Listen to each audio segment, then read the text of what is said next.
कुछ तो लोग कहेंगे। एक शिक्षाप्रद कहानी। एक बार की बात है, एक बाप बेटा घोड़े की सहायता से कहीं जा रहे थे। बाप ने बेटे को घोड़े पर बैठा रखा था और खुद पैदल चल रहा था। ये देखकर लोगों ने कहा, कैसा बेटा है जो अपने बाप को पैदल चला रहा है और खुद घोड़े पर बैठा है।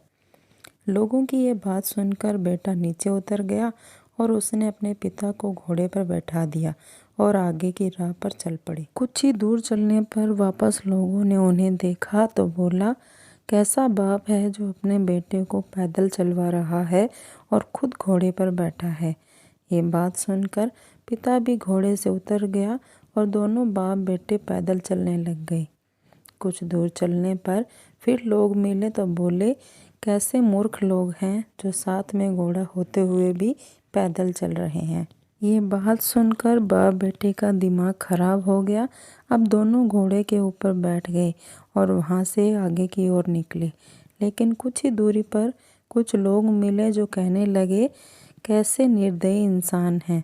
दोनों घोड़े पर बैठे हुए हैं और कमज़ोर घोड़े की जान निकाल रहे हैं।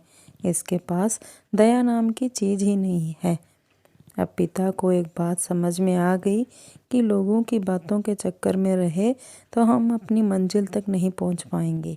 दोस्तों, इस कहानी से हमें यह शिक्षा मिलती है कि आप चाहे जो कर लो, लोग आलोचना करना बंद नहीं करेंगे, लेकिन हमें ज़िंदगी में आगे बढ़ना है, ऊंचे मुकाम हासिल करना है तो हमें लोगों के बहकावे में नहीं आना है, क्योंकि जितने मुंह हैं उतनी ही बातें होती हैं। इसलिए हमें अपने सपनों को पूरा करने के लिए जी जान से जुट जाना है और अपने लक्ष्य को प्राप्त करना है।